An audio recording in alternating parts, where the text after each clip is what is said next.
وہ اپنے بارے میں زیادہ خوش فہمی میں مبتلا نہیں ہوتے کہ میں سمجھدار ہوں، بلکہ جو سمجھدار ہوتے ہیں IPS اور سمجھدار پڑھے لکھے جو لوگ ہوتے ہیں ان سے پوچھو کہ آپ سمجھدار ہیں تو جھٹ سے وہ یہ نہیں کہیں گے کہ ہاں سب سے زیادہ سمجھدار ہم ہیں، بلکہ اظہار کرنے میں بھی وہ کتراتے ہیں کہ ہاں مجھ سے بھی زیادہ سمجھدار ہیں۔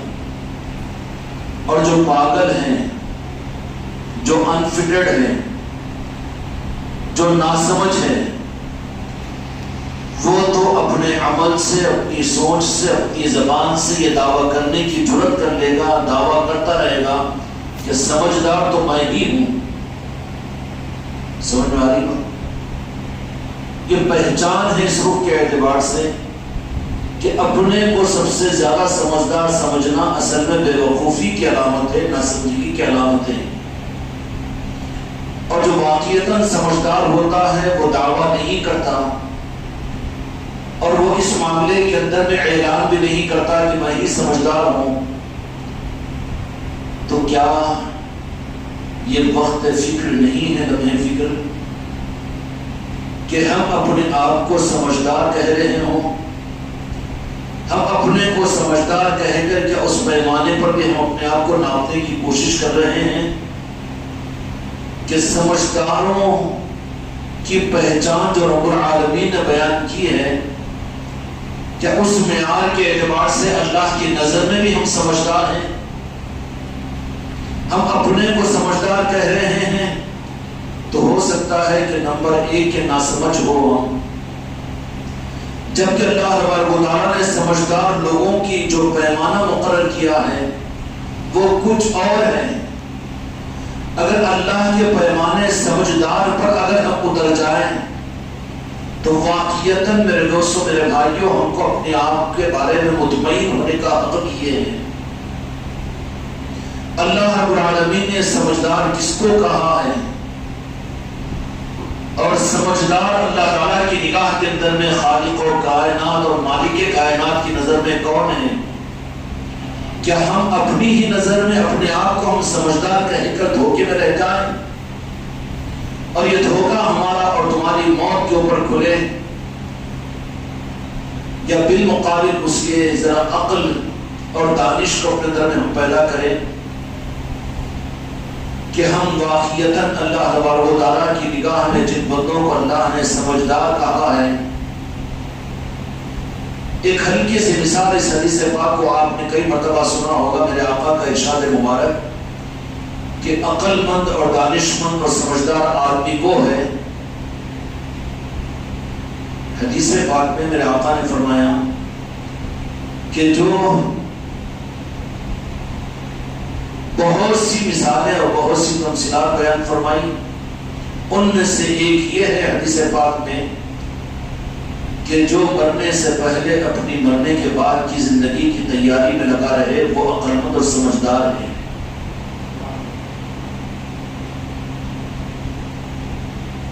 کہ اب اس زاویے کے مطابق، اس حدیث پاک کے مطابق میں اب تم کو اور مجھ کو اپنے کو سمجھدار کہنے کا حق ہے، اور ناسمجھ وہ ہے جو آج کی فکر کرے اور کل سے غافل رہے۔ دیوان اور پاگل دنیا میں بھی وہ ہوگا کہ جو وقت ملے تو جہاں جیسے ملے وہ کھا لے، یہ تو ناسمجھ اور دیوانے کی پہچان ہے۔ بھئی کل کی فکر تو کل کو پہچانے گا ہی نہیں، جانے گا ہی نہیں، اس لیے کہ وہ دیوانہ اور پاگل ہے۔ سمجھدار کی پہچان کیا ہے کہ وہ کل کی فکر کرنے والا، اور میرے آقا نے یہ ارشاد فرما دیا کہ سمجھدار اللہ کی نگاہ میں وہ ہے جو کل یعنی مرنے سے پہلے مرنے کے بعد کی فکر کرنے والا۔ مرنے کے بعد دیکھا جائے گا یہ جملہ ناسمجھوں کا ہے، بے وقوفوں کا ہے، اور جو اپنی زندگی کی رونقوں میں، اپنی زندگی کی خوشیوں میں، اپنی زندگی کی صحت میں، اپنی زندگی کی سلامتی میں جو کل کی فکر کر رہا ہو، خالق کائنات کی نظر کے اندر میں وہ عقل مندوں میں شمار ہیں۔ اور اللہ تبارک و تعالیٰ کے پاس بھی عقل مندوں کی قدر ہے، اللہ تبارک و تعالیٰ عقل مندوں کو پسند کرتا ہے، لیکن کبھی ہم نے یہ بات کو سوچا کہ ہمارا شمار رب کی نظر کے اندر میں عقل مندوں میں شمار ہو رہا ہے، یا ہم وہ ناسمجھ اور وہ بے وقوف، ہم اپنی ذات پر تو لے کے وہ پاگل اور وہ دیوانہ کہ جس کو نہ کھانے کا ہوش ہے نہ پینے کا ہوش ہے، کبھی اس بستی کو، کبھی اس گلی میں، کبھی اس صحرا میں، کبھی اس دھوپ میں، کبھی اس پانی میں پاگل اور بے وقوف بن کر کبھی ادھر کو بھاگ رہا ہے، کبھی ادھر کو بھاگ رہا ہے، تو اس کو دیکھ کر کیا کہیں گے کہ یہ ناسمجھ ہے، پاگل ہے، بے وقوف ہے۔ اللہ تبارک و تعالیٰ اور عرش الہی کا نظام بھی اس شخص کو دیکھتا ہے کہ جو کل کو یاد نہیں رکھتا بلکہ آج میں مگن ہے، مجھے اچھا کھانا مل جائے اور میری زندگی بن جائے، میرا فیوچر سیف ہو جائے، اور میں لکھپتی ہوں تو کروڑپتی بن جاؤں، اور میری صحت ہے تو اور زیادہ جوان ہو جاؤں، اور میرے دوپہر کے کھانے سے اچھا کھانا مجھے شام میں مل جائے، اور آج سے بہترین دسترخوان کل مجھے مل جائے۔ یہ بندے عقل مندوں میں شمار نہیں ہیں، بلکہ ان بندوں کا شمار اللہ کی نگاہ کے اندر میں نادان اور بے وقوف اور ناسمجھوں میں ہے۔ اللہ تعالیٰ ہم کو اور آپ کو سمجھداروں میں شامل فرمائے، اللہ تبارک و تعالیٰ عقل ہم کو عطا فرمائے۔ یہ فیصلہ اپنی ذات کے بارے میں کرنا ہے۔ جو اللہ کی نگاہ میں سمجھدار ہوتے ہیں، آج کا ٹینشن، آج سے مراد اپنی زندگی کا ٹینشن ان کو نہیں رہتا۔ کیوں کہ زندگی کے معاملے کو رب نے تمہارے اختیار میں ہی نہیں رکھا۔ تم چاہ کر بھی، کر بھی اپنی زندگی کو نہ سنوار سکتے ہو نہ برباد کر سکتے ہو، بلکہ رب العالمین نے تو تمہاری زندگی کے بارے میں کل کے اختیار کو اپنے ہاتھ میں لے لیا۔ الحمدللہ الذی احیانا واماتنا بعد ما الیہ النشور۔ جب آدمی نیند سے بیدار ہوتا ہے تو یہ تھوڑا مسکون ہے، اللہ کی بارگاہ کی اللہ تیرا شکر و احسان ہے کہ تو نے موت کسی حالت سے بیداری عطا فرمائی، اور اس کے بعد میں تو نے آج کی زندگی مجھے عطا فرما دی۔ یا اللہ تیرا شکر ہے۔ اللہ کے شکر سے زندگی کی شروعات ہوتی ہے، اور جب رات کو اپنے بستر پر پہنچتا ہے تو پھر سونے کی دعا جب یہ بندہ پڑھتا ہے تو اپنے آپ کو اللہ کے حوالے کرتا ہے۔ زندگی کے عقل مندوں کا خلاصہ تو یہی ہے۔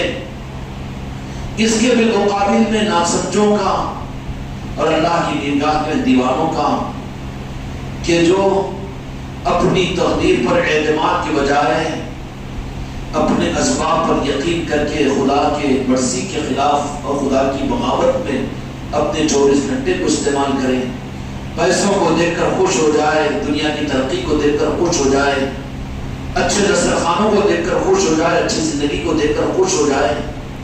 اگر یہ چیزیں اچھی ہوتی تو سب سے اچھا تو قارون تھا، یہ چیزیں اچھی تھی تو سب سے اچھا تو فرعون تھا، اگر یہ چیزیں اچھی تھی تو شاہ کسریٰ تھا، یہ اچھی چیزیں تھی تو قیصر تھا، یہ چیزیں اچھی تھی تو امریکہ اچھا ہے، یہ چیزیں اچھی ہے تو دنیا کے عام انسان ہیں۔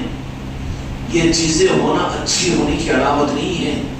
اللہ کی نگاہ میں عقل مند اور سمجھدار ہونے کی علامت یہ ہے کہ ہم آج کو اللہ کے حوالے کریں، آج سے مراد اپنی زندگی کو، پوری زندگی کو اللہ کے حوالے کریں کہ یا رب العالمین میں اپنی زندگی کو، اپنی زندگی کی ضروریات کو اور اپنی زندگی کے ساری چیزوں کو میں تیرے حوالے کرتا ہوں۔ باقی میں کیا کروں؟ میں تو جو کروں گا وہ میرے قبر اندھیری کا انتظام کروں گا، کل کو میدان محشر کی میں فکر کروں گا، اور کل کو ہمیشہ ہمیشہ کی زندگی کی میں فکر کروں گا۔ میری دعاؤں کا رخ یہ آج کا دنیا کا نہیں ہوگا، بلکہ میری دعائیں تو مولا تیری نظر اور تیرے محبوب کی خوشنودی کے لیے ہوگی، اور میری زندگی کی پہچان کل کی فکر کرنے والوں میں ہوگا۔ کوئی اگر ہمدرد بیٹا، فرمانبردار بیٹا بھی آ کر سوال کرے تو اس بیٹے کو بھی تو اتنا دل گھٹا اور کلیجہ ہونا چاہیے کہ بیٹا کل کی فکر کر، ابا جان آج میں تمہیں کیا کہوں، تو اس بیٹے کو بھی تو کبھی یہ کہے کہ میرے بیٹے میرے آج اچھے فروٹ کھلانے کی تجھے مجھے فکر ہے، اچھے کپڑے پہنانے کی تجھے مجھے فکر ہے، لیکن ذرا میرے قبر میرے مصطفیٰ کا دیدار مجھے ہو جائے، میں ان کو پہچان لوں۔ میدان محشر میں اللہ عقل مندوں اور سمجھداروں کے ساتھ میں میرا شمار فرما دے، غوث و خواجہ کا پڑوس مجھے عطا کر دے۔ اس کے لیے اگر کچھ کر سکتا ہے تو اس سے زیادہ تو میرے لیے وہ کر۔ تو پھر بیٹوں کی بھی تربیت ہوگی کہ نہیں ہوگی؟ باپ بیٹے سے بات کرتا ہے، استاد شاگرد سے بات کرتا ہے، بیوی شوہر سے بات کرتی ہے، بھائی بھائی سے بات کرتا ہے، رشتہ دار سے بات کرتا ہے، اور دیہات والے شہر والوں سے بات کرتے ہیں، شہر والے دیہات والوں سے بات کرتے ہیں۔ تو صرف آج کی بات کہ کس طریقے سے ساٹھ کے 100 ہو جائے، اور کس طرح سے دنیا بن جائے، اور کس طرح سے آج کا مسئلہ حل ہو جائے۔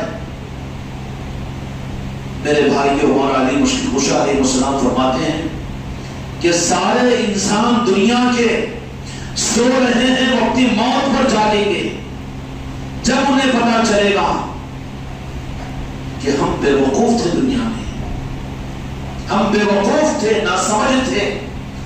موت پر سمجھ میں آ جائے گا کہ زندگی بھر کی کمائی ہوئی پونجی، زندگی بھر کی محنتوں کو جوڑ کر، ایک ایک اینٹ کو جوڑ کر جس نے گھر بنایا تھا، اور ایک ایک پائی کو خرچ کرتے کرتے جو اپنی اولادوں کو چلایا تھا اور اپنی زندگی کو گزارا تھا، ایک لخت موت کے اوپر ان سے منقطع ہو جائے گا۔ ہائے کہاں ہے وہ؟ میں عقل مندوں میں تھا یا بے وقوفوں میں تھا؟ میرے مولا یہ ارشاد فرماتے ہیں کہ سارے انسان دنیا میں سو رہے ہیں، موت کے اوپر جاگیں گے، اس وقت میں پتا چل جائے گا، لیکن موت کے وقت کا جاگنا ان کے کام نہیں آئے گا۔ رب کے سامنے چیخ مار کر کہنے کی یا اللہ، ہم نے دیکھ بھی لیا، سن بھی لیا، مان بھی لیا، اب دنیا میں تھوڑی دیر کے لیے ہمیں بھیج دے کہ ہم تجھے راضی کر کر آ جائیں گے۔ نہیں میرے بچوں، ایسے ماحول میں آ جاؤ، ایسی نسبتوں میں آ جاؤ کہ جہاں پر صرف کل کی فکر دامنگیر ہو جائے اور آج کی سوچ کی پریشانیوں سے تمہارے دل خالی ہو جائے۔ سورج نکلتا ہے تو میرے آقا نے ارشاد فرمایا، جس کا مفہوم یہ ہے کہ اللہ تعالیٰ سورج کے ساتھ میں چند فرشتوں کا یہ اعلان اور یہ ندا کرواتا ہے کہ اے بنی آدم، تم اس مقصد کے لیے اپنے آپ کو تیار کر لے تو اللہ تبارک و تعالیٰ تیرے سینے کو تفکرات سے خالی کر دے گا۔ اگر تو اللہ تبارک و تعالیٰ کے مقصد سے گرا ہو کر اپنے کو دنیا دار بنا کر دنیا کے بوجھ کو اپنے سر پر لے گا تو اللہ تعالیٰ تیرے سینے کو تفکرات سے بھر دے گا۔ کروڑ پتی ہے لیکن پھر بھی پریشان، ارب پتی ہے پھر بھی پریشان، کیوں؟ اتنا ہے نا کیا بات نہیں، ختم ہو گیا تو پھر کیسا؟ تو کب ختم ہوگا اس کا پتہ نہیں، تو اپنے ختم ہونے سے پہلے یہ ختم ہونے کی فکر کر رہا ہے۔ اللہ تبارک و تعالیٰ فرماتے کہ بنی آدم، اگر تو مقصد سے ہٹے گا، مجھ پر اعتماد سے اگر تو ہٹے گا تو میں تیرے سینے کو تفکرات سے بھر دوں گا، اور ہر ایک کا سینہ، سیل میں وائرس آتا ہوگا، کمپیوٹر میں کوئی اور ڈاٹا بھر جاتا ہوگا، لیکن میرے بھائیوں، تمہارے دل کی اور میرے قلب کی سم کے اندر میں صرف دنیا کی محبت اور دنیا کی چاہتوں کا وائرس اور اس کا ڈاٹا بھر گیا ہے۔ سوچتے ہیں تو ہم دنیا کے لیے، سوتے ہیں تو دنیا کی فکر کے لیے، نیند سے جاگتے ہیں تو دنیا کی فکر کے لیے۔ ہم دنیا کے بندے ہیں کہ رب کے بندے ہیں؟ دنیا کے بندے ہیں کہ رب کے بندے ہیں؟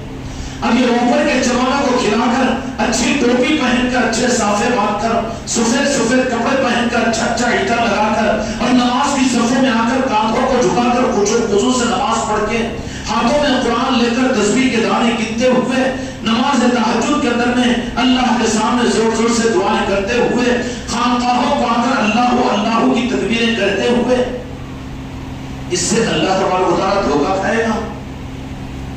اللہ تو دیکھے گا کہ تمہارے دل کے اندر میں کون سا وائرس ہے، تمہارے دل کے اندر میں کون سا ڈاٹا بھرا ہوا ہے۔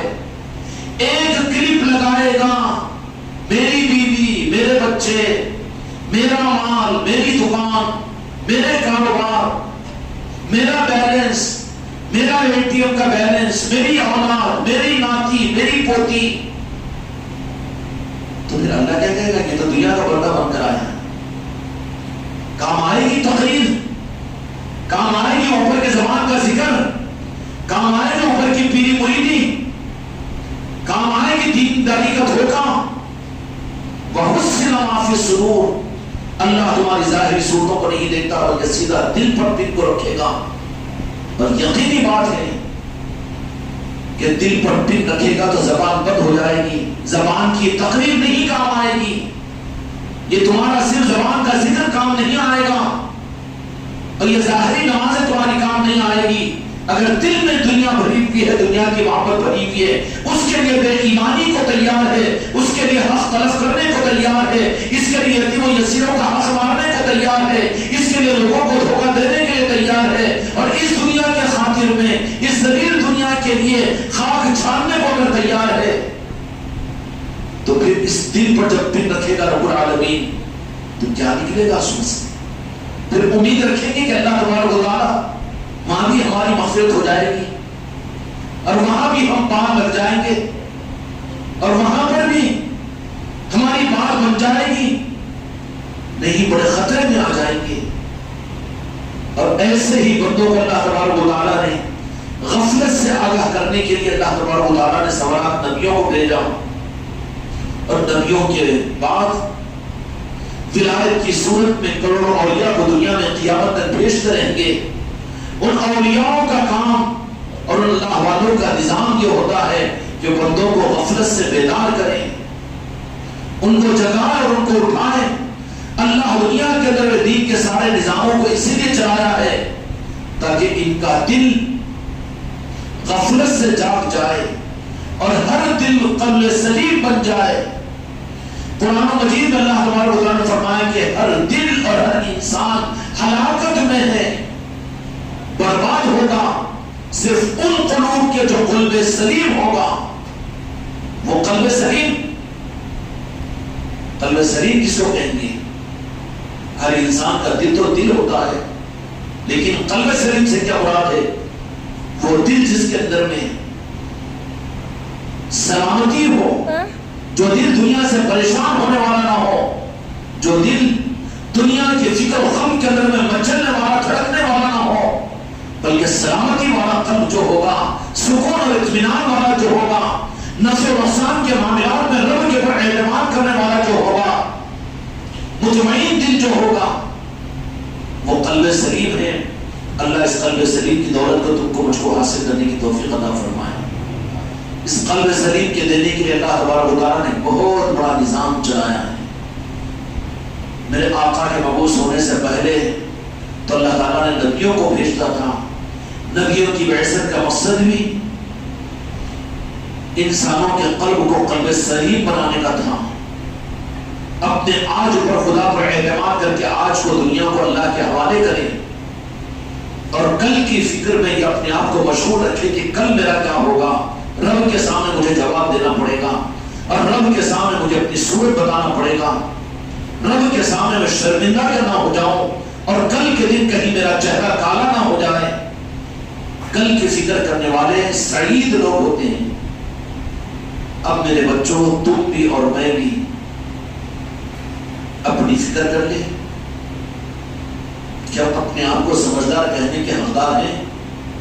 ہم عقل مند ہیں خدا کی نظر میں، ہمارا شمار عقل مندوں کے اندر میں ہے. ایک تمثیل کے ساتھ میرے بچوں، ذی الحجہ کا مہینہ شروع ہو رہا ہے. جانتے ہیں کہ اسلام کا یہ آخری مہینہ ہے کیلنڈر جنتری کے اعتبار سے، اور اس مہینے میں عمومی طور پر ہر مسلمان جانتا ہے بقرعید کی وجہ سے. اگرچہ کہ اللہ تبارک و تعالیٰ یاد دلانے کے لیے ان کے مزاجوں کے حساب سے گوشت خوب کھلا دیا. اس سے تو یاد رکھیں گے. اگر وہ بھی نہیں رہتا تھا ہوگا تو شاید وہ بھی یاد رکھنا مشکل ہو جاتا تھا. اس لیے کہ امت بڑی بے فکری کے ساتھ میں دنیا میں اپنے روح کو پھیر دیتی ہے. رمضان کا چاند نظر آنے کے بعد میں 2-4-10 تراویح پڑھے، اس کے بعد قرضہ اتار کر پھینک دیے، چلو عید کے چاند کے انتظار میں لگ جائے. پھر رمضان کے مہینے کو بھول جاتے ہیں، روزوں کو، تراویحوں کو، قرآن کو، سب کچھ کو، اور عید کی طرف میں چلے جاتے ہیں. تو ایسے ہی اگر بقرعید میں گوشت کھانے کا نظام نہیں ہوتا، خالی 2 رکعت صلاۃ الاضحیٰ کی نماز ہی کے پڑھنے کے اور پھر میٹھا کھانے کا مسئلہ ہو جاتا، تو شاید کہ یہ ذی الحجہ کو بھی بھول جاتے تھے ہوں گے، اور حج کے نظام کو بھی بھول جاتے تھے ہوں گے. اس لیے اللہ تبارک و تعالیٰ نے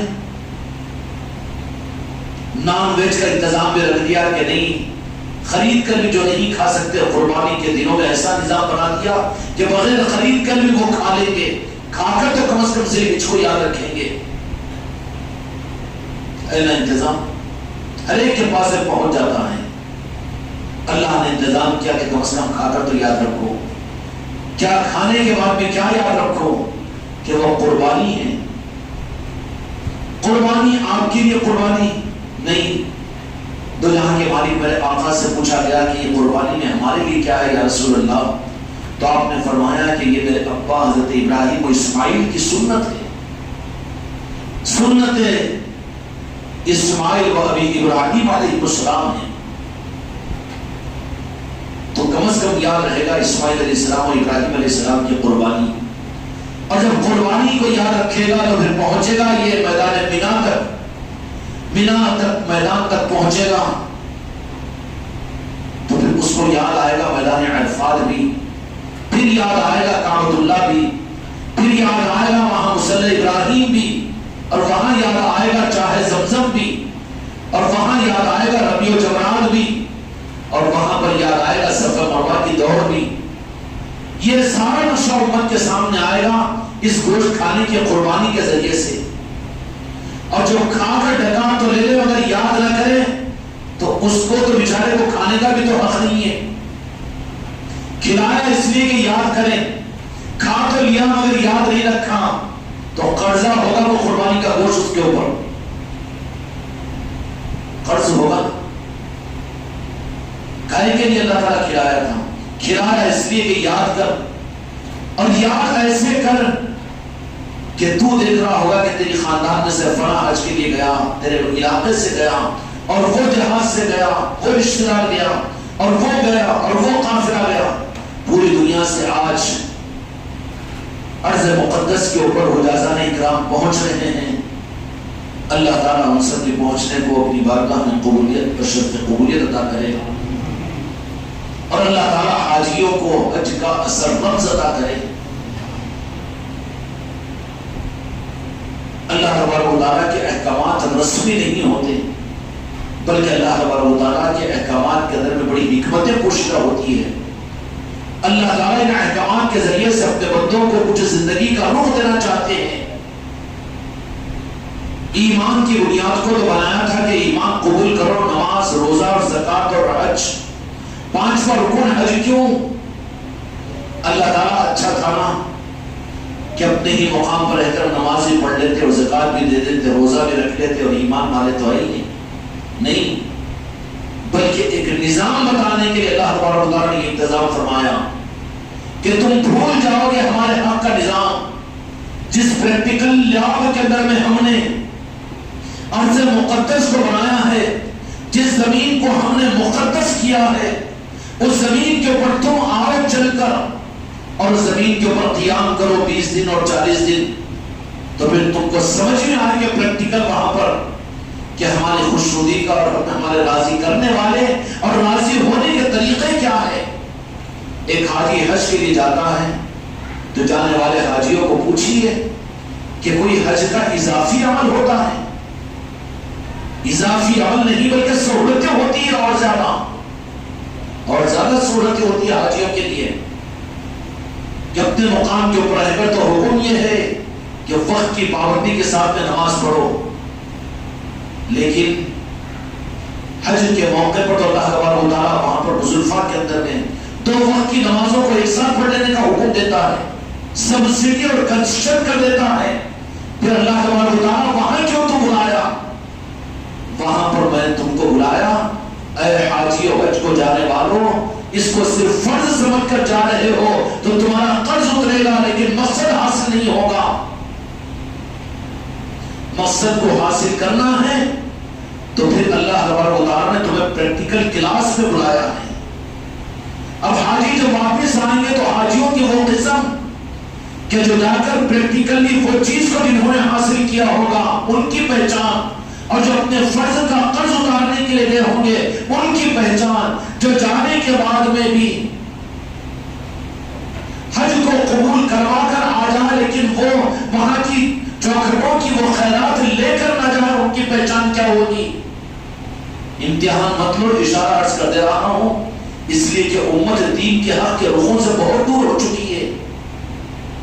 خانقاہ محمدی کا نظام دین کے اس رخوں پر امت کی رہبری کا نظام ہے. حج کو جا کر آگا تو ملاقات کرو، خیر خیریت حاجی صاحب ماشاءاللہ دعا تو کی ہوگی وہ کی ہوگی. اب آپ یہ بولیں گے کہ ہمارے لیے بھی دعا کریں، کیا اے سی ہے اور کیا انتظام ہے، کیا منا کے وہ ٹینٹ ڈالے گئے اور وہاں پر کیا نظام ہے، وہاں کیا دستر بشتہ ہے اور وہاں پر کیا اے سی گاڑیاں ہیں. تو بیچارہ قرض ادا کر کے آنے والا ہے، وہ قرض ادا ہو گیا فرض کا. اللہ کیا اس کے لیے کہ کعبے میں کیسا انتظام ہے ظاہری دنیا کا کمپیوٹر اور اے سی کو بتانے کے لیے رکھوانا ہے وہاں پر تجھے؟ سمجھ آ رہی ہے؟ جا کے آنے کے بعد بس تو سمجھا دینا، سمجھ لینا اپنی جگہ، اور دعا بھی کر دینا کہ اللہ تعالیٰ دوسرا حق بھی تجھے عطا کرے کہ جس مقصد کے لیے خدا نے تجھے بلایا تھا وہ مقصد کو بھی تو حاصل کر لے. اور منڈے مت ہلا کر خوش ہو ایمان مت کرو. خانقاہ محمدی والو اگر جانے کا موقع مل جائے تو اپنی گردنوں کو جھکا کر اس خیرات کو مانگنے کے لیے جاؤ مکے اور مدینے کو، کہ اللہ تبارک و تعالیٰ نے تم کو حاجی کا لیبل دینے کے لیے وہاں پر نہیں بلا رہا ہے، بلکہ وہ مکے اور مدینہ عظیم مقدس کو اللہ تبارک و تعالیٰ نے پریکٹیکل ایک لیاب میں تمہیں بلا رہا ہے کہ آؤ تم کو میں اپنے اولیاء کا نظام بتانے کے لیے میں تم کو بلا رہا ہوں. نبیوں کا نظام کے لیے نہیں، اضافی کوئی سنت نہیں ہے، بلکہ میرے آقا نے بھی وہی حجم اعمال اپنے عمل سے کر کے امت کو دیا ہے. کہا کہ قربانی کیا ہے؟ کہیں میرے باپ ابراہیم علیہ السلام کی سنت ہے. صفا مروا کی سعی کیا ہے؟ تو میرے مصطفیٰ نے یہ نہیں فرمایا میرے آقا یا رسول اللہ مجھے معاف کیجئے بے ادبی اور گستاخی کو، لا الہ الا اللہ محمد رسول اللہ، یہ نہیں فرمایا کہ یہ میری سنت ہے میری امت، بلکہ یوں فرمایا کہ یہ صفا مروا کی سعی حضرت حاجرہ حضرت اسماعیل علیہ السلام کی محبت میں دوڑ لگائی تھی، میرے آقا نے اپنی طرف منسوخ نہیں کیا. اور حضرت حاجرہ کون ہے؟ حضرت حاجرہ نبیہ نہیں ہو سکتی بلکہ حضرت حاجرہ ولیہ ہے. اور معلوم ہے راز کی بات اور کہہ دوں، صفا و مروہ کی ان پہاڑیوں میں انبیاء اکرام علیہ السلام حضرت آدم علیہ السلام کی مزار بھی ہے. دسوں انبیاء اکرام علیہ السلام ہے جس کی سعی کروائی جاتی ہے. ارے یہ آستانوں کا طواف کیوں کرتے ہو؟ جو سیکھ کر آئے وہی تو کریں گے، اللہ کی منشا کو پورا کر رہے ہیں. انبیاء اکرام علیہ السلام وہاں پر آرام فرما ہے، اور کعبے کا طواف کیوں کرتے ہو؟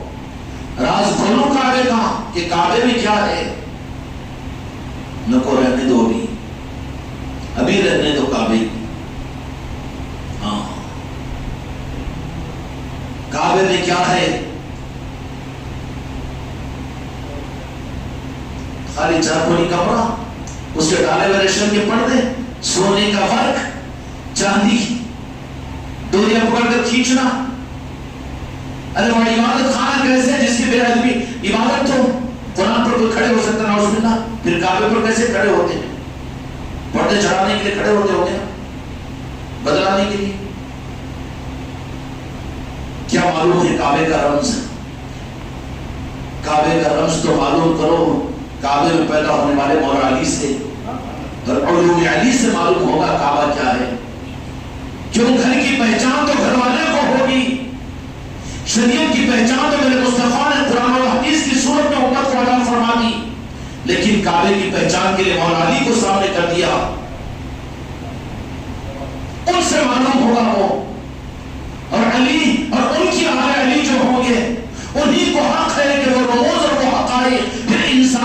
قیامت امت کو بتاتے رہے. اور وہ کعبہ ہے کیا کعبہ؟ وہ کعبہ ہے کیا کعبہ؟ جس کعبے کے طواف کے لیے انسانیت پہنچ رہی ہے، کہ جس کعبے کا طواف واجب ہے اور ساری انسانیت، انبیاء اور فرشتے اور ملکوت جس کعبے کا طواف کرتے ہیں. کیا وہ کعبہ بھی وہ کعبہ ہے کہ جو کعبہ بھی وہ پھر وہ کون ہوگا کہ جس کے طواف کے لیے کعبہ پہنچ جائے؟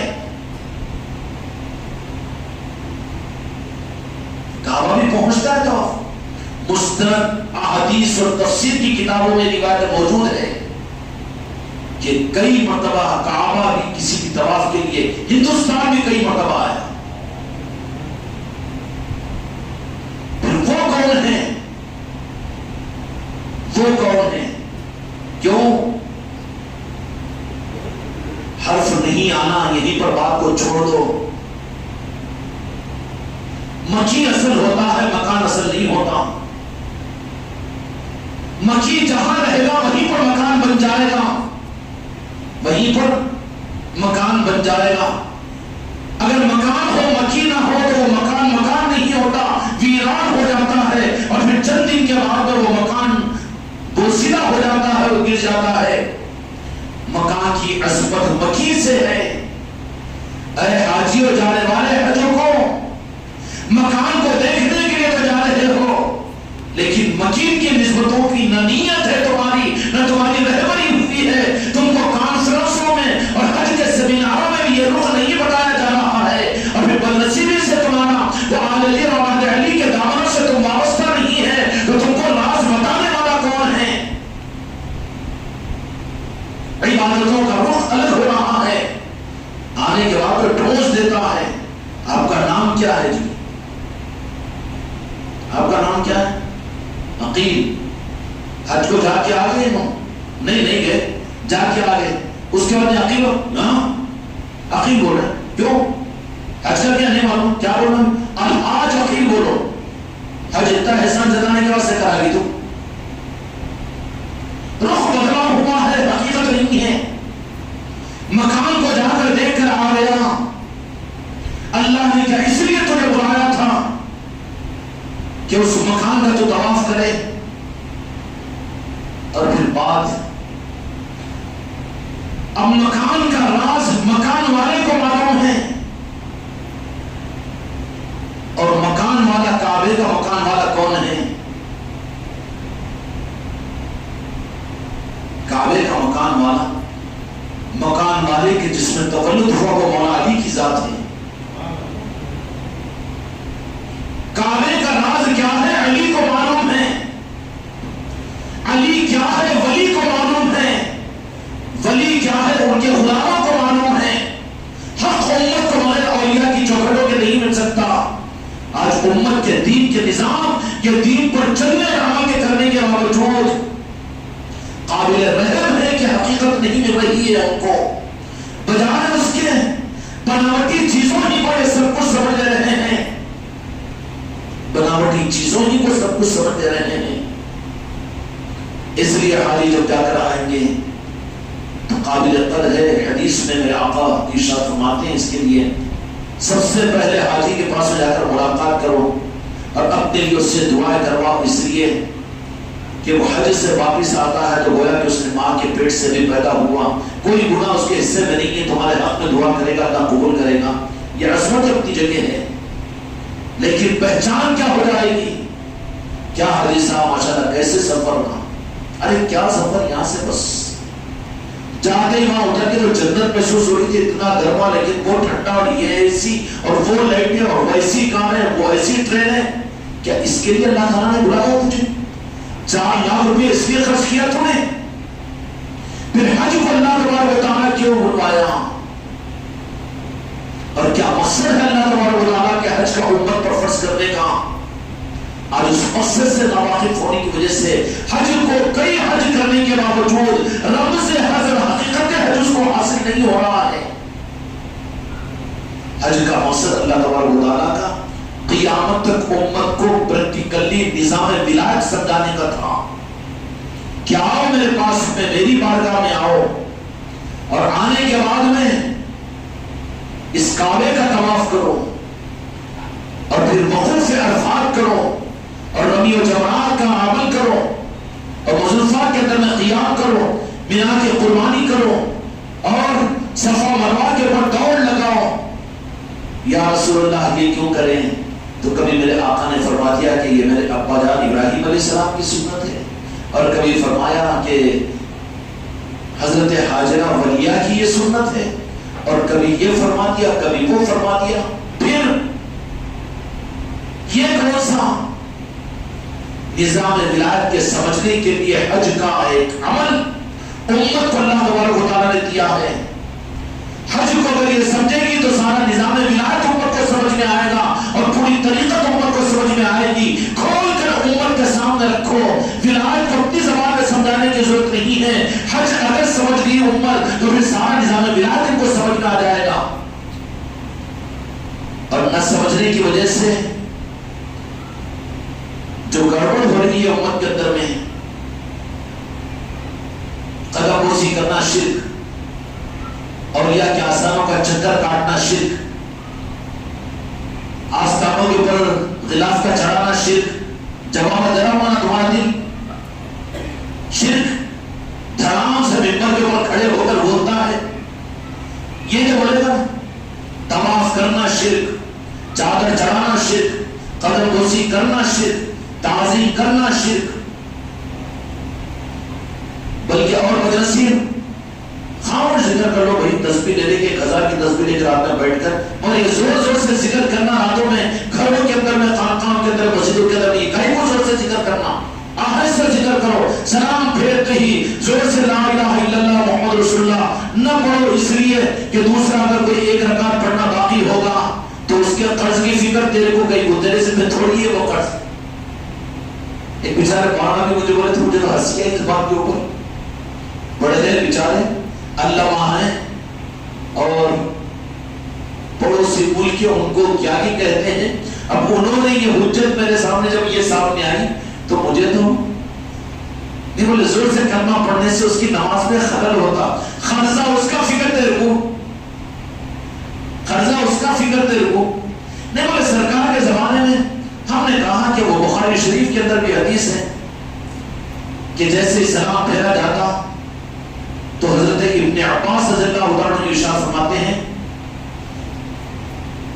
کہ مسجد نبوی کے اندر میں باواز بلند تکبیر پڑھی جاتی تھی، تکبیر میں اعلیٰ تو کلمہ ہے لا الہ الا اللہ محمد رسول اللہ، اور ہم سمجھ جاتے تھے کہ فرض نماز کا سلام پھیرا گیا ہے۔ حضرت ابن عباس رضی اللہ عنہ کی روایت ہے بخاری شریف میں۔ اب اس مسجد میں یہ سنت پورا ہوتی ہے تو کتنے مردار ہوتے ہیں، کتنے زندے ہوتے ہیں کہ کلمہ پڑھنے سے بھی تمہاری زبانیں رک رہی ہے، لا الہ الا اللہ، اور سمجھا دیے کیا مردار، رخ کون سا بتا دیے مسئلوں کا۔ اس لیے دین کے مسائل پوچھو تو زندوں سے پوچھو، جن میں ایمان ہے ان سے پوچھو، جو دین کو بیچنے والے ہیں، دکان لگائے ہوئے ہیں، مسلک و جماعتوں کی ان سے مت پوچھو، جن سے مطمئن ہو سکتے ہو تم کو تمہاری مغفرت کے لیے تمہارا دین کتنا ضروری ہے، وہ دین کے مسائل انہی سے پوچھو جن سے تم مطمئن ہو، ورنہ تم کو تو تمہارا کان پکڑ کر دوسرے راستے پر لگا دیں گے۔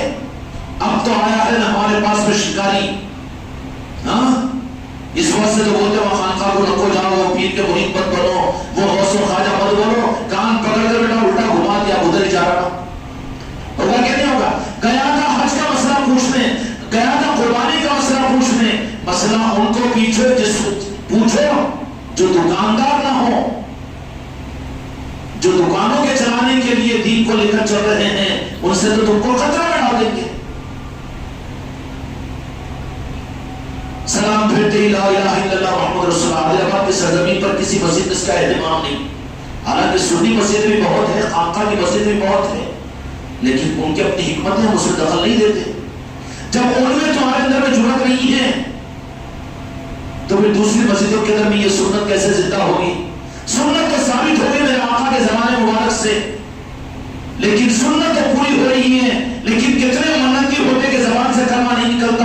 اگر اسی پر خدا پاک اگر ناراض ہو جائے تو مرتے وقت میں تیری زبان سے کلمے کو اگر بند کر دے کہ تو نماز کے بعد میں کلمہ زور سے پڑھنے میں مسجد انوار مصطفیٰ خاقان محمدی نے جماعت کو روکتا تھا، چل اب کلمہ پڑھنے کے قابل نہیں ہے تو پھر کیا ہوگا؟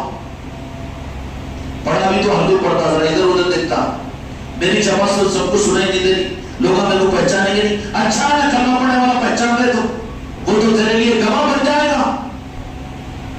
نہیں جی، اگر نہیں رہے وہ لوگ تو انہیں بھی نو نو نو نو ہاں منافق ہے تو، منافق نہیں ہے تو حق کا اظہار تو خاص طور پر وہاں پر تو کرے گا جہاں پر ضروری ہے. منافق ہے بغلوں میں کچھ چھپانے والے ہوتے ہیں.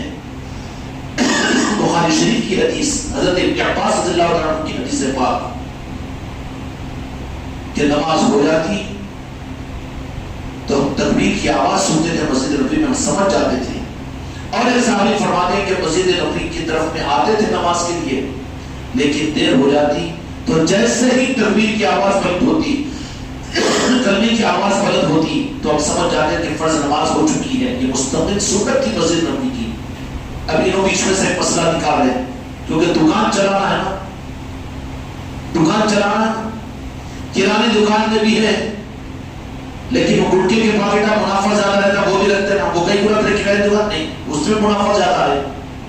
تو امت کو تو ہاتھ سے ہٹانے کے لیے گٹکے کے پاکٹ رکھنے پڑے گا. مسئلہ نکالے بیچ میں انہوں کہ کیا کہ وہ سلام پھیرتے ہی کلمہ یا تکبیر پڑھنے کی وجہ سے جن کی ایک دو رکعت ہو جاتی ہے ان کو خلل پڑ جاتا ہے، تو اس کے خلل کے ذمہ دار تو تھوڑی ہے. اس کو خلل نہیں الگ ہو جائے پھر نماز دہرانا اس کے ذمہ پڑ جائے، تمہارے ذمہ کیا ہے؟ اچھا یہ چیز ٹھیک ہے، تو پھر نعوذ باللہ علیہ باللہ کہ یہی چیز میرے آقا کے حیات ظاہرہ میں مسجد نبوی کے اندر میں جو نماز کی ایک رکعت دو رکعت چھوڑ گئی تھی ان کے لیے قلم پڑھنے کا اندازہ نہیں تھا. میرے آقا کے حیات مبارکہ میں وہاں قلم کی وجہ سے روکا نہیں. اور اس زمانے کا یہ اس کو عنوان بنا کے ارے اس کا قلم اس کے جیب کے فون کے رنگ کے وجہ سے ہوتا ہے، اس کی فکر نہیں. اب تیرے سلام پھیرتے کلمہ پڑھنے میں قلم کی چکر میں فتویٰ نکال دیا ہے کہ نہیں پڑھنا چاہیے اس لیے کہ دوسری کی نماز میں قلم پڑتا ہے. کوئی عنوان نہیں ہے کہ یہی مسئلہ مسجد نبوی کے اندر میں جب سلام پھیرا جاتا تو یقینی بات ہے وہاں بھی جب آواز سے بلند تکبیر پڑھی جاتی کلمہ پڑھا جاتا تھا تو پھر یہ اہتمام تو وہاں پر بھی تھا نا کہ نماز پڑھنے والوں کی نماز میں خلل پڑے گا. وہاں پر مسئلے کو نہیں بدلا بلکہ اس کو قائم رکھا. اور اس زمانے کے اندر اس کو لے کر آ کر اب نہیں پڑھنا بولے نفی رہے کہ سنت ہے نہیں ضروری ہے، امت کو وقت رخ دو. اچھا یہ کمیاں جو ہوئی ہیں اس کے انتظام کے لیے اللہ تبارک و تعالیٰ نے امت کو سال میں ایک مرتبہ ذوالحجہ کے موسم میں جو صاحب استعداد لوگ رہتے ہیں ان کو حج پر اللہ تعالیٰ بلاتا تھا. کیوں کہ وہ حقیقی جو اللہ اس کے رسول کا پسندیدہ دین ہے، اللہ اس کے رسول کے پسند کا جو دین ہے اس کا پریکٹیکل نمونہ بتانے کے لیے. کیوں وہاں سے اگر کٹے گا تو پھر اس دین کو اپنے مزاج کے تحت اپنے مسلک و جماعت کی وجہ سے اٹکنے والا اٹکانے والا بنے گا. وہ شرک یہ شرک، وہ بدعت یہ بدعت، ویسا نہیں ایسا نہیں ہوگا کہ نہیں ہوا. اس کے انتظام کے لیے اللہ تبارک و تعالیٰ نے تو قائم کر دیا تھا حج میں. اور حج میں کیا ہے؟ حج میں اللہ کے گھر کا طواف اور میدان عرفات میں وقوف عرفات، مینا میں قربانی کے لیے میدان مینا میں جانا، صف مروہ کی سعی، رمی اور جمرات، یہ تو اعمال ہے مخصوص اعمال. ان سب کے اندر میں اللہ تبارک و تعالیٰ نے پریکٹیکلی طور پر جو خطرات امت کو قیامت تک دین حق کے معاملات میں شیطان اور نفس حقیقی نظاموں سے محجوب کرنے کے لیے لاتے تھے، اس کا انتظام تھا ہر سال کا حج کہ تو شرک اور ایمان کو پہچان، سجدے کو اور تعظیم کو پہچان، قدم بوسی کو اور سجدے کی فرق کو جان، چادر کے چڑھانے کی حیثیت کو پہچان، طواف کرنے کی حیثیت کو پہچان اور صفا مروہ کی سعی کو پہچان. پہچان، اور سب سے زیادہ تیرا حج تیرے مرکز میں نہیں ہوگا، تیرا حج تیری خانقاہ میں نہیں ہوگا، تیرا حج تیرے پیر کے گھر پر نہیں ہوگا، بلکہ حج کے لیے تو اپنے وطن کو، اپنے علاقے کو چھوڑ کر سفر کر کے میرے پاس میں کا مطلب اللہ کے مقرب مقدس مقامات کا سفر، حج کے سفر کا مقصد ہے جا اجمیر شریف کو، جا بغداد شریف کو، جا ارادے کے ساتھ راجہ شاہ ولی کے پاس میں، جا حضرت یوسفین کے پاس میں، جو کہ دکاندار تو اسی کو سفر کو شرک کہیں گے کہ سفر سوائے 3 مسجدوں کے علاوہ کہیں کا نہیں کرنا۔ ارے مسجدوں کے لیے مسجدوں کی اب اس میں کیوں لانا؟ اب اس کو عنوان بنا کر ابن تیمیہ کے کچھ لوگوں نے کہہ دیا، اہل حدیث کے لوگوں نے، کہ مدینے کے ارادے سے بھی سفر نعوذ باللہ نہ کرو، یہاں تک گر گئے کم بخت کے بچے تو حج کس کے صدقہ میں ملا؟ حج تیرا قبول کہاں ہے اگر مدینے کی تعظیم تیرے پاس میں نہیں ہے تو؟ حج تو ہوگا مدینے میں لیکن قبولیت کی سند تو ملے گی نالے پاک مصطفیٰ مدینے کی چوکھٹ پر جا کر کے آجا، رکھا سکا مدینے کو جانے سے جو محروم ہے، ارے تو کیا محروم ہوتا، وہ آنے نہیں دیتے تجھے، تو کہاں جا سکتا وہاں پر؟ اس لیے کہ یہاں رہ کر تو نے بنا کہ اجمیر شریف کا سفر نہیں کرنا، راجہ شاہ ولی کے پاس میں نہیں جانا، وہ پیر کی محبت میں نہیں جانا، تو اس کے وبال میں مدینے کے جانے سے بھی محروم کر دیا جاتا ہے۔ میرے آقا کہتے ہیں کہ میری آقا کے پاس میں جانا، تو نے شرک کہا نا، چل میرے پاس میں نہیں آنا تو۔ اب شرک کو اب اس کے حج کو بھی فائل کلوز کر کے بھیج دے رہے، قبول کرتے حج اللہ تبارک و تعالیٰ بدوا نہیں دیتے، کلمہ پڑھنے والے میرے آقا اس کا حج قبول کرا لیں گے، لیکن کیا سوال کہہ دوں تاکہ سمجھ میں آ جائے، ذرا اوجھا کوشچن ہے میرا، معاف کرنا مجھے۔ منافق بھی حج کرا تو قبول ہو جاتا ہے، راستے کھولیں گے مسٹر سلمان کو، سلمان شاہ کو اور اگر زیادہ حکومت ملے گی چاپلوسی کی، انگریزوں کو ملا کر طواف کرائیں گے تو حج ہو جائے گا، قبول کر لیں گے کیا؟ مسٹر مودی جی کو بھی اگر لے کر حج کرا تو حج وہ تفریح کر کے آئیں گے، وہ حج تھوڑی ہوگا کہ نہیں ہوگا؟ حج نہیں ہوگا، وہ تفریح کر کے آئیں گے۔ حج کے لیے تو ضروری ہے کہ بالارادہ قصد کے ساتھ سفر کر اور پورے وہ آداب کی رعایت کے ساتھ کر، یہاں پر رہ کر اللہ تبارک و تعالیٰ نے آل علی اور اولاد علی کے نظاموں کے سارے سمجھانے کے لیے امت کو سال میں ایک مرتبہ سے ذوالحجہ کے مہینے میں حج کو بلا کر کیا بتاتا ہے؟ پورے حج کے سارے اعمال میں نظام طریقت کو بتاتا ہے کہ جاؤ کعبے پر تو کعبے کی اس طرف کو دیکھ کر علی کو یاد کرنا، طواف کو دیکھ کر یہ سمجھ لینا کہ تعظیم اور ادب میں ایسے دیوانے بننا پڑتا ہے، صفا مروہ کی سعی کو دیکھ کر اولیاء کی سنتوں پر عمل ایسے کرنا پڑتا ہے، وقوف عرفات کے لیے ایسے ہی قیام کرنا پڑتا ہے، اور پھر ارادہ سفر کرنا پڑتا ہے۔ حج کا پورا سفر اصل میں امت میں شریعت میں اللہ نے اس لیے فرض کیا تاکہ طریقت سمجھ میں آ جائے، اور یہ گنجائش نہ رہے کہ امت کو حق سے کاٹنے کے لیے شرک اور بدعت کا نام لے کر امت کو دین کے حق سے روک دیا جائے، دین کے حق سے روک دیا جائے۔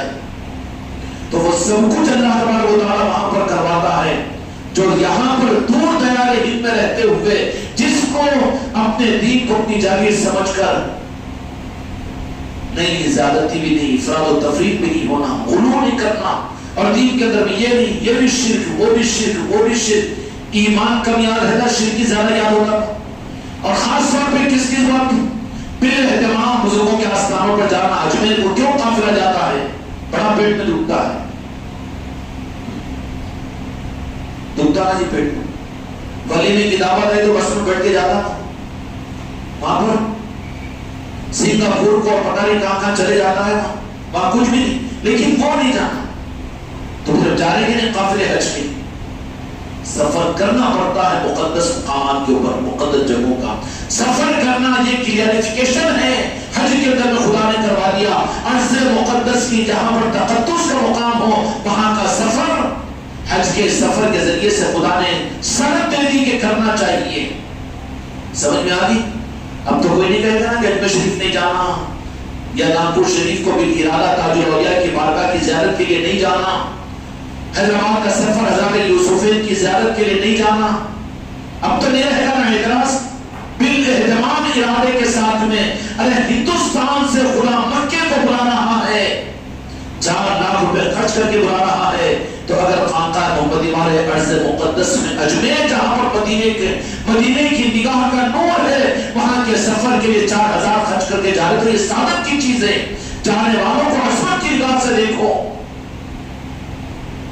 کیوں بھی ٹھیک ہے، سفر تو جائز ہو گیا، وہ سارے دلیل بازو نہ کوئی ضرورت نہیں ہے، پھر کیوں بلایا اللہ تبارک و تعالیٰ 4 لاکھ روپے خرچ کروا کر؟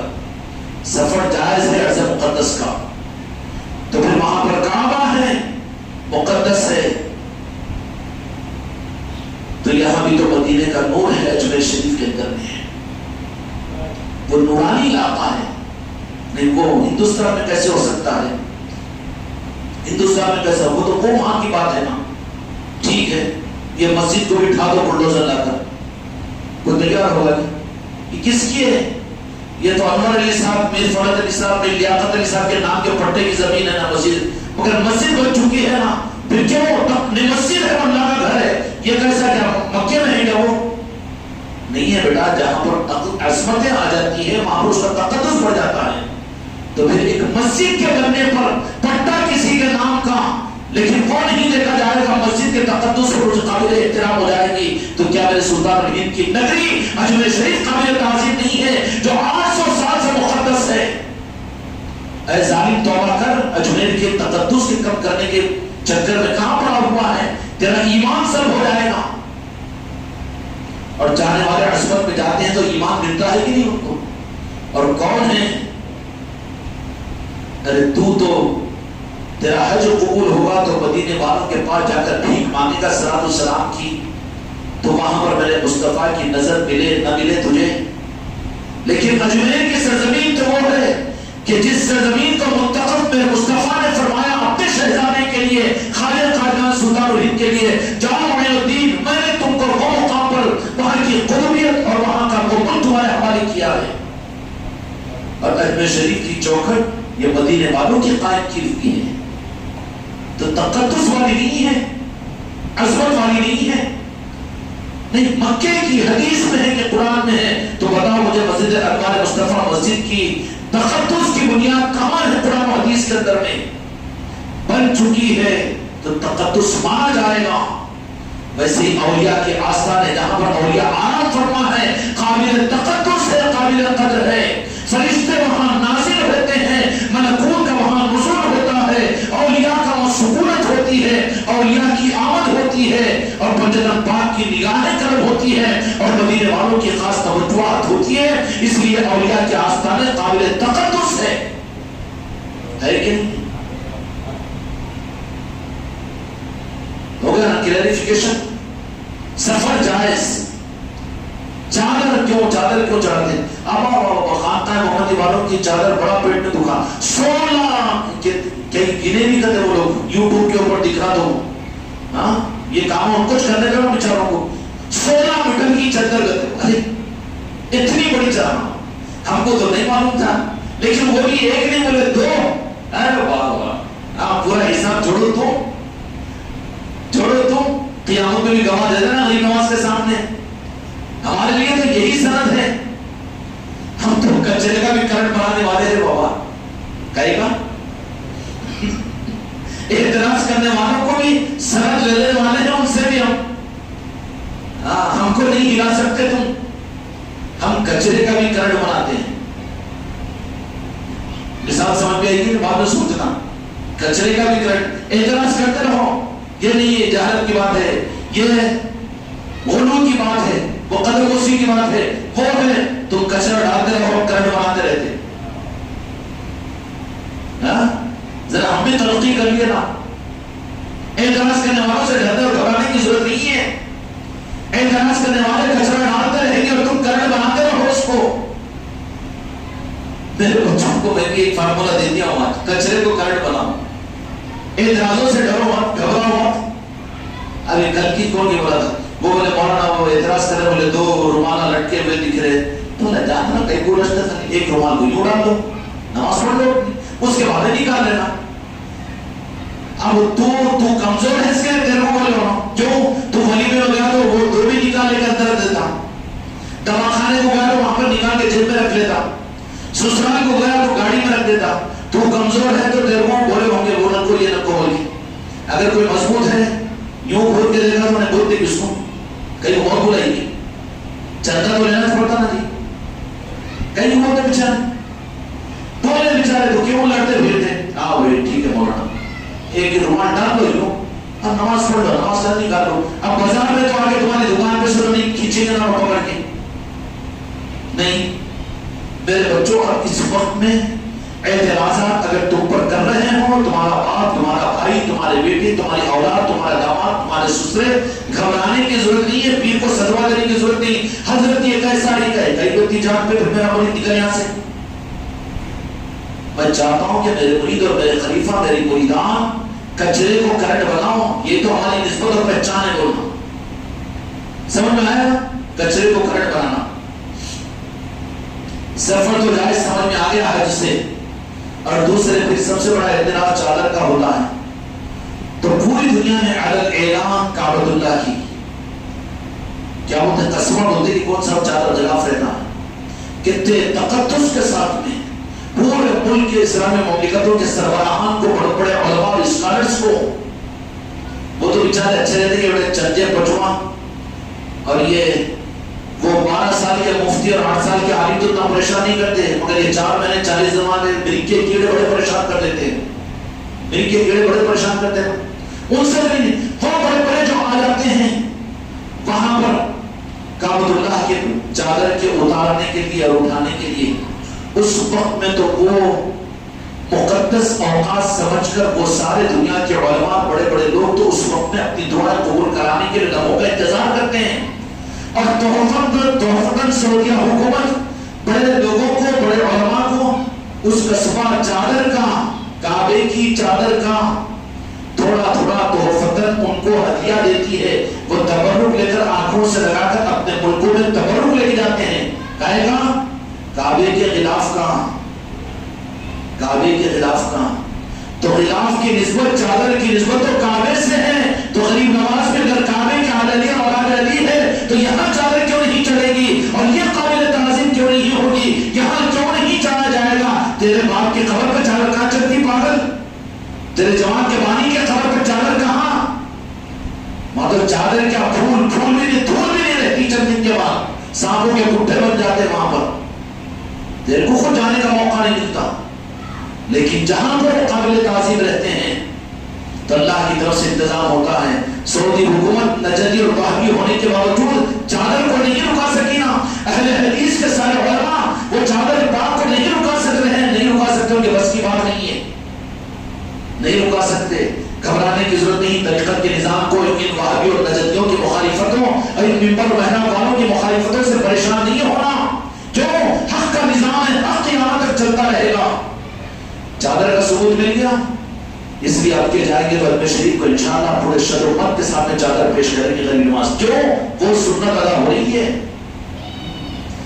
وہ جا کر وہ سعادت حاصل نہیں کر سکتے, ملتا کی موقع ہے کو, لیکن انہی کی نسبت آل دیر اور آل علی کی خالیہ خاجدان کی صورت میں سرکار میرے مدینے والوں نے ہم غلاموں کے لیے ہم نہ جا سک رہے ہوں وہاں پر تو اپنے شہزادے کو اجمیر ہندوستان کو بھیج دیا کہ میرے امتیوں میں تم کو محروم نہیں کرتا, جاؤ میرے شہزادے کے آثارے پر چادر چڑھاؤ تو وہ نسبت عظمت تمہیں حاصل ہو جائے گی.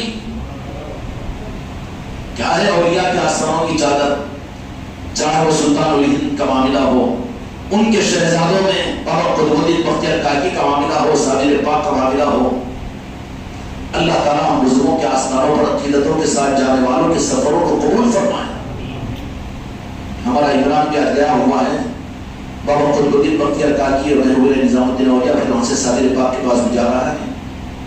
جائیے, یہ ایک روحانیت کا ایک بڑا رخ ہے. وہ چادر کو عظمت کے ساتھ میں آنکھوں سے لگاؤ, وہ چوکھٹ کے اوپر سے دو, وہاں پر اپنے ماتھے کو ٹیکو. نہیں بولے سجدہ ہو جاتا تھا, نہیں جی قدم بوسیت نہیں وہ نہ کو بولو, قدم بوسی کو تو جائز ہے حدیث میں، اس وقت رکھو ہم گیم چلا رہے ہیں کہ سجدہ بولنا پیر کی، قدم بوسی بولے گے تو موٹیٹ نکل جاتی، اس لیے کیا بولو کہ سجدے سے رکھو. تو عقل مند پڑھے لکھا بھی ہے، انہیں بھی آتا قدم بوسی بولے یوں دیکھتے رہتا کوئی، ارے اس کو کیا ہوگا پاگل کو. ارے مولانا 8 سال پڑھا ہوا ہے تیرے کو قدم بوسی میں سجدے میں فرق نہیں معلوم؟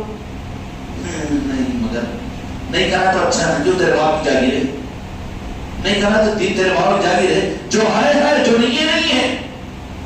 قدم بوسی ہے تو ہے، سجدہ نہیں ہے. ہم تو مدینے کی چوکھٹ کے اوپر سجدہ عبادت کے سجدے کی بنیاد پر نہیں کرتے، باقی ان کے آل کی چوکھٹوں پر بھی قدم بوسی، سر کو رگڑنا. اب وہ بات سجدہ چکر میں ڈالتا ہوں کو کہاں جائے، اس طرف بڑی گہری گلیاں ہیں، بہت دیر ہو جائے گی.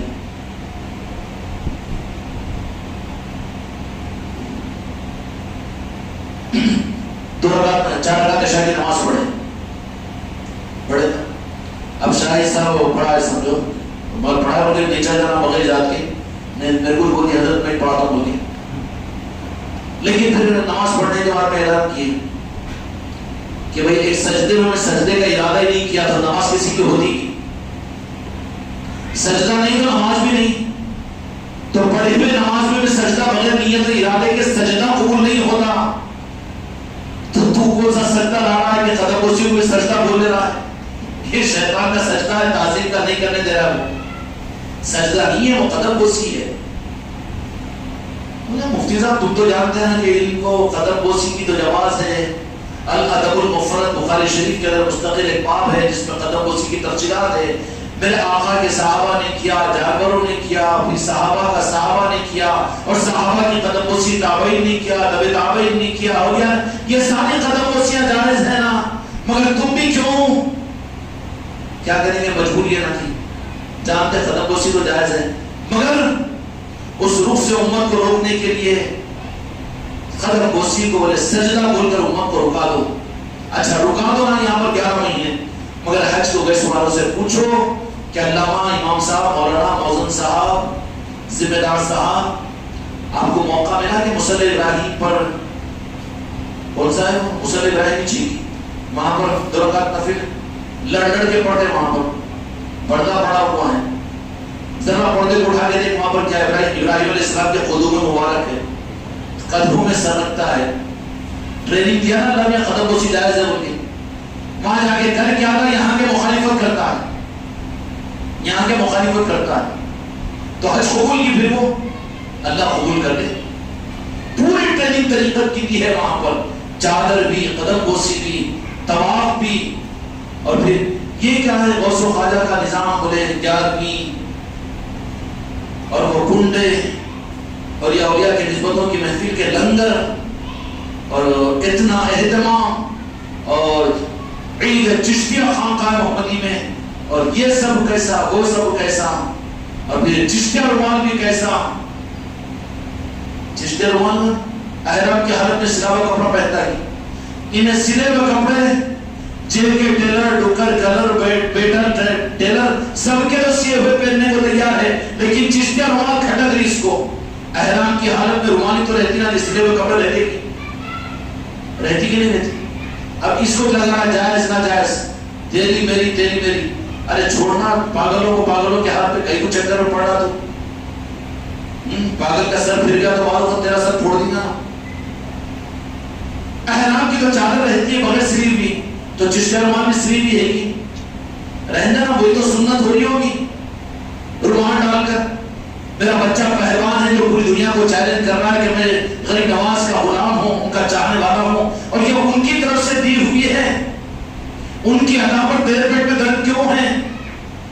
وہ تو جنگلوں میں جانا ہے، محفلوں میں جانا ہے، دنیا میں جانا ہے، آفسوں میں جانا ہے، ایئرپورٹوں پر جانا ہے، ملکوں میں جا رہا ہے، یہ ثابت کرنا ہوں کہ اپنے باپ کی اولاد ہے تو باپ کا نام اپنے چہرے پر ماتھے پر لکھا ہوا نہیں ہے، لیکن میں خواجہ جی کا غلام ہوں، ان کا چشتیہ غلام، اس کا ثبوت وہ دے رہا ہے.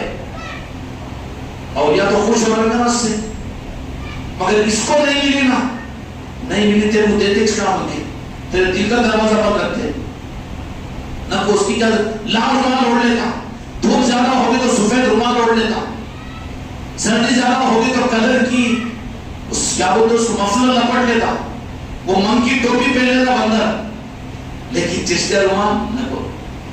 اچھا نہ ہم کو ضرورت نہیں ہے، تیرے کو توفیق کا ملے گی، وہ تیرے کو توفیق ہی نہیں. توفیق اگر مل جائے گی تو کپڑے پورے چھوڑے گا اور چشتیہ رومال نہیں چھوڑے گا، چھوڑے گا نہیں چھوڑے گا. اور جن کی چھوٹ رہی ہے وہ ادھر سے چھوڑوا دیا جا رہا ہے. نہ کوئی چھوڑ دیا، چھوڑنا سیکھ لے، کبھی پہننا کبھی نہیں پہننا کرے تو سمجھ لینا کہ ہم کھینچنے والے ہیں، وہ چھڑوانے والے ہیں. تو احرام کی حالت میں سلے ہوئے کپڑے بھی نہیں، تو چشتیہ رومال کا ثبوت بھی مل گیا کہ نہیں گیا. احرام مت بول لو اس کو. اور وہ احرام احرام ہے نا، تو چادر بھی ہو گئی، طواف بھی ہو گیا، چادر بھی ہو گئی، اور وہ تعظیم اور وہ قدم بوسی بھی ہو گئی، ہو گئی نا سب. صفا مروہ کی سعی بھی ہوگی، صفا مروہ کی سعی بھی. یہ پھر عمل کس کا ہے؟ یہ عمل حضرت حاجرہ علیہ السلام کا ہے، جو نبی نہیں تھی ولیہ تھی. تو ولیوں کا کیا ہوا عمل بھی مستحسن پسندیدہ ہوتا ہے. تم 11ویں کے کرنے کے قرآن سے ثابت ہے کہ پاگل ہے نا پاگل تم. پھر بریانی کے بعد کی چائے ذرا قرآن سے ثابت کر کے پینا، پی سکتا ہے کہ عمر بھر؟ ہاں پھر چائے کی تعریف کرے نا کہ محمد ہوٹل کی تو قرآن حدیث سے ثابت کرو گا تو کیا ہوٹل والے سارے ہوٹل بند کر دینا، کئی کو پریشان کرنا بھی آواز دے. کیوں؟ ثابت ہونے کے لیے ممانعت نہیں ہے، ناجائز ہونے کے لیے نص قرآن سے ثابت اور دلیل دینا ضروری ہے، اور جائز کے لیے دلیل کی ضرورت نہیں ہے بلکہ عمل ثابت کر دینا. صالحین کا عمل بھی سنت قرار دیا جائے گا. تو اسی طریقے سے اب صفا مروہ کی سعی حضرت حاجرہ علیہ السلام کی ولیہ کی سنت ہے. نہیں وہ ولیہ کی سنت تھی، وہ آقا کی سنت سے ثابت نہیں ہے نا. آقا نے بھی فرما دیا کہ حضرت حاجرہ علیہ السلام کی سنت اس لیے میں نے اس کو باقی رکھا. تو حضرت حاجرہ علیہ السلام کا ایک عمل، ولیوں کا عمل بھی میرے آقا نے اس کو سنت کا مقام دیا ہے. تو مانتے ہیں کہ 11ویں شریف 600 سال کے بعد میں، لیکن ولیوں کی سنت ہے. چھٹی شریف مانتے ہیں ہم کہ اس کا دلیل تو اولا پوچھے گا کہ کہاں قرآن حدیث کی دلیل. جو پوچھے سمجھ لینا کہ وہ آدھا پاگل ہے، اس کو خود قرآن حدیث نہیں معلوم ہے، اگرچہ کہ سرت لے کر رومال اوڑھ لیا ہے لیکن دین کی حقیقت سے ناواقف ہے. مانتے ہیں ہم کہ قرآن حدیث میں نہیں ہے لیکن ولیوں کی سنت ہے وہ، اس لیے اولیاء کی سنت بھی سنت میں شامل ہوتی ہے. ورنہ صفا مروہ کی سعی بھی نعوذ باللہ ناجائز ہو جاتی نا. میرے آقا نے ناجائز نہیں بلکہ ایک ولیہ کی سنت کو اپنی سنت کی نسبت ان کو عطا فرما دی. تو پتہ یہ چلا کہ ولیوں کے عمل کی نقل بھی مستحسن ہے، سنت میں داخل ہے. سمجھ میں آئی؟ اولیاء کے نسبتوں کی محفلیں بھی یہ بھی سنتوں میں داخل ہے. غدیر قوم کی مجلس یہ بھی سنت میں داخل ہے. اسی طریقے سے اور اعمال بھی اولیاء کی نسبتوں کے کیے ہوئے. خانقاہ میں چراغی کا عمل ہوتا ہے، یہ کیا ہے جی زبردستی کے نہیں، وہ بھی سنت میں داخل ہے. کس کی سنت ہے؟ ولیوں کی سنت. ولیوں کی سنت نسبت مصطفیٰ سے ملی ہوئی ہے، اس پر نورانیت ملے گی اور حقانیت ملے گی. سمجھ میں آئی؟ حج اس امت کو اللہ تبارک و تعالیٰ نے طریقت سمجھانے کے لیے دیا تھا، لیکن پہنچنے والے طریقت کو سمجھنے کے بجائے، ان چیزوں کو سمجھنے کے بجائے نہ ان کو سمجھانے کا رخ کیا گیا نہ سمجھنے کو تیار ہے. تو پھر جیسے جا رہے ہیں حج کا بوجھ اتار کر تو آ جا رہے ہیں، تو یہ نہیں کہہ سکتے کہ قبول نہیں ہوا ہوگا. قبول تو ہوا ہوگا، فرض کا قرض اتر جا رہا ہے، لیکن حج کا مقصد پورا نہیں ہو رہا ہے. اگر حج کا مقصد اگر آ جائے اور مل جائے اور جس کا حج مبرور ہو جائے، اس کی پہچان یہ ہوگی کہ اس کا سر جھکا ہوا ہوگا اور آنکھوں سے آشکار ہوگا، بلکہ جھکی بھی ہوگی، کہے گا کہ دنیا بے مزہ ہے بھائی، میں جا کر آیا ہوں. آنے والے سے اگر ان کے حج کی تھرمامیٹر مت لگاؤں گا، تمہوں سے ڈر بھی لگتا میرے کو. بڑھ بڑھ بڑھ بڑھ بول دیے تو پہلے میرے پیچھے لوگ پڑے ہوئے ہیں کہ کیا سکھا دے رہے بچوں کو بول کے. لیکن پہچان تو یہ ہو جائے کہ حج کو جا کے آئے. تو جن کے حج کی قبولیت کے مکان کو دیکھنے کے لیے نہیں بلکہ مکین سے ملاقات کے لیے جو گئے تھے، اور جن کو مکان کی نسبت عطا ہوئی، ان کے حج کی پہچان یہ ہوگی کہ آنے کے بعد میں اپنا کارنامہ اور اپنے حج کی کارگزاری اس معنی میں نہیں، بلکہ وہ تو یہی کہے گا کہ مکے میں تو جلال اور روب تھا، وہاں ادب تھا، لیکن مدینے کی چوکھٹ پر رحمت تھی، ماں کی ممتا تھی، وہاں کی محبت کچھ الگ، اور وہاں اس دیار حبیب کو چھوڑ کر آنا جی نہیں چاہ رہا تھا، اور مدینے سے نکل رہا تو تمہیں آنسوؤں کو بہانا تھا۔ مدینے کی خیرات ہی کچھ الگ ہے، اور مدینے کی بات ہی کچھ الگ ہے، مسجد نبی کا ماحول ہی کچھ الگ ہے۔ تو سمجھ لینا کہ وہ حج ذرا کوالٹی کا ہے، ذرا کوالٹی کا ہے، بجائے اس کے آ کر تو ذرا پوچھتے کارگزاری ہو یہاں کے ایروپلین سے، بلکہ شمشاباد ایئرپورٹ کی کارگزاری شروع کر دیتا ہوں۔ ہاں، یہاں سے وہاں تک، وہاں سے وہاں تک، وہ بس، وہ ٹرین، وہ ہوائی جہاز، اور وہ اے سی، اور وہ ڈی سی، ارے ارے ارے اس کے واسطے پھر واپسی کے اندر حج کے مبرور ہونے کا، میرے آقا کے دار پاک کے خیرات لے کر جانے کا، یا کعبۃ اللہ کی چادر کی عظمت کے ملنے کا، یا فتح پاک کی مولا علی کی عظمتوں کے ملنے کے بجائے، یا ربیع و جمرات کی نورانیت کے ملنے کے بجائے، صفا و مروا کی سعی کی روحانیت کے بجائے اب لے کر آتا بہو کے واسطے زیور، اور اس کے لیے لاتا ہے دیور، اور اس کے لیے کرتا ہے غیور۔ کہنے والے دیکھو کسٹم آفیسرز کتنے چوکنا رہتے ہیں، ارے یہ حج کے قافلے بس سمجھو، حج کے قافلے نہیں ہیں، بلکہ زیادہ چیک کرنا پڑتا ہے وہاں پر، ہوتا کہ نہیں ہوتا؟ کیا لے کر آنا ہے، کہیں کے لیے بلایا تھا اللہ تعالیٰ نے تجھے؟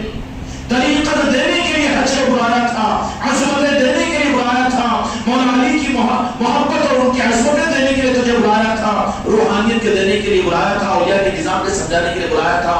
وہاں سے جا کر آ رہا ہے تو آنے کے بعد میں جو یوں کہتا تھا، ہمارا بھی ایک بندے ناتراش بولا تھا عمرے کو جا کے آگے، بولا اچھا ہوا اس کو حج نہیں ملا، حج ملا تو اور زیادہ بیکار ہو جاتا تھا۔ بولے کہ ہمارے پاس پیر بھائی اس کو بولے پہچان نہیں ہوں گے، تو بولے کہ وہاں پر انہیں بھی پاؤں درد کر دیا، اور وہ بغیر ٹوپی کے ذرا یوں پاؤں پھیلا کے بولے ایسا کیوں؟ نہیں وہاں پر مکے میں بھی ایسی نماز پڑھتے، بولے نیاز کر رہا کہ نماز پڑھ رہا نہیں، بولے وہاں پر یہ سب نہیں ہے، بولے ہاں الصلاۃ والسلام بھی نہیں ہے، درود پاک بھی نہیں ہے، اور یہ بھی نہیں ہے وہاں پر، وہ تو وہاں نماز کے بعد دعا بھی نہیں ہے، بولے جاتا ہاں تو کیا لے کر آیا؟ جو تھا وہ بھی کھینچ لیے تیرے کو حجر اسود پہ۔ حجر اسود دیتا ہے یا کھینچ لیتا ہے؟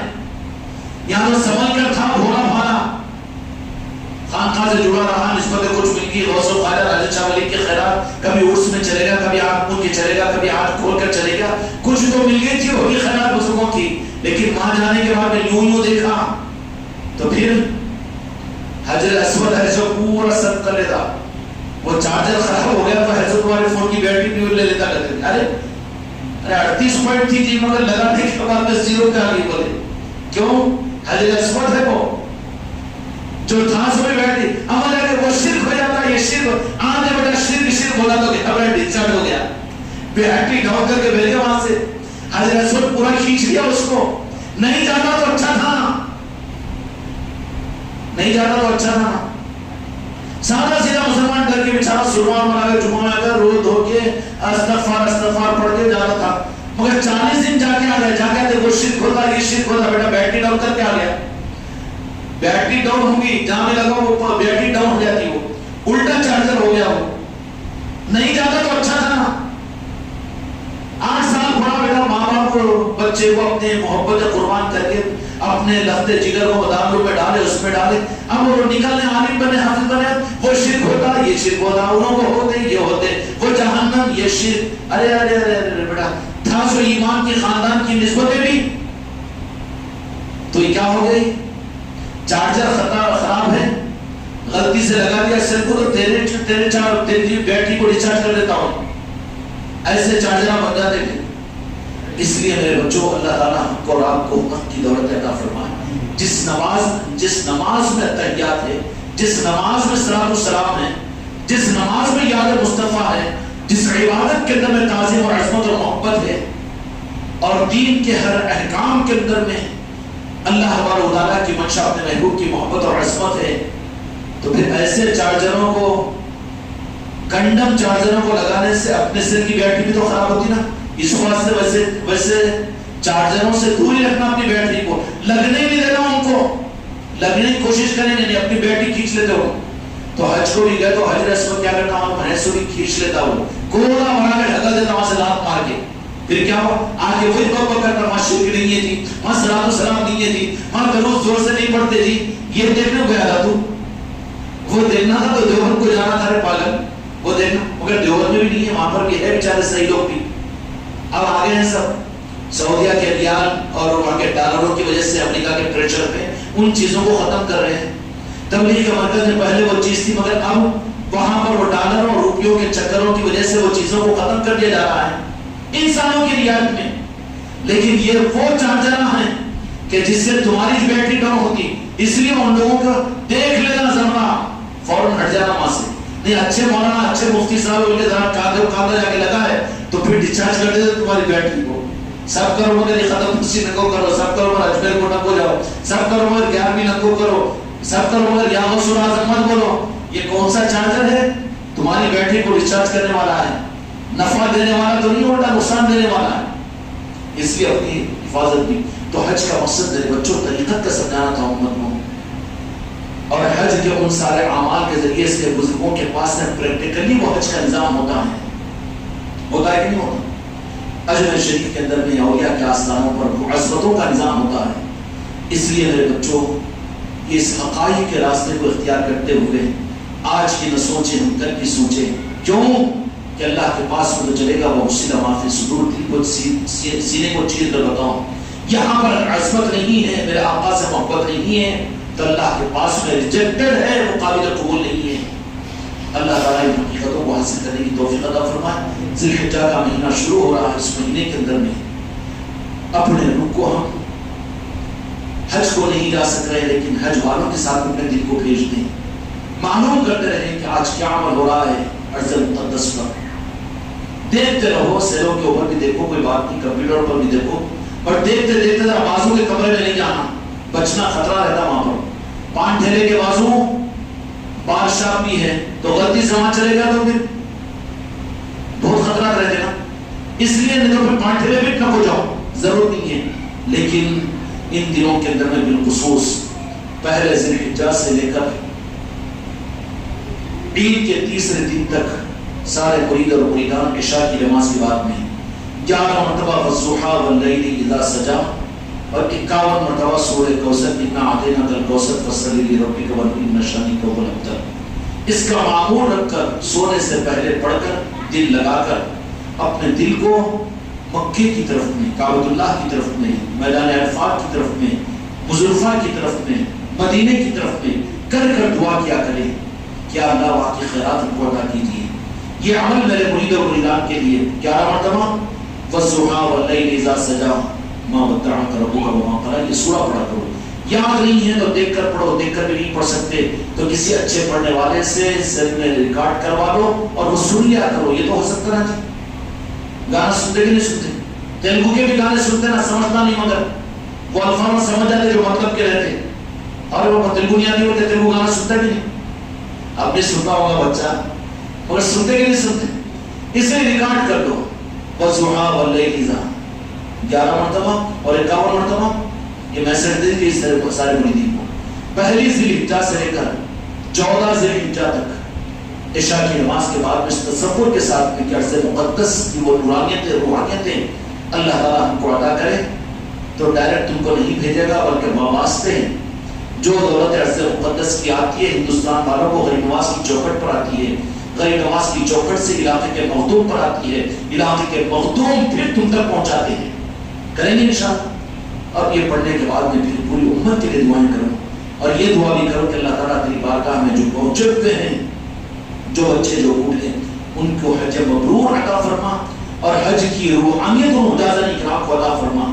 اور پھر جب حج کی روحانیت اور قبولیت والے حج کے ساتھ واپس آئیں گے تو پہلی نظر ڈالتے ہی آپ اور ہم بھی پہچان سکیں گے کہ بس ان کا رخ تو عشق رسول میں بلکنا اور مکے اور مدینے کی عظمتوں کی سرشاری ان پر محسوس ہوگی.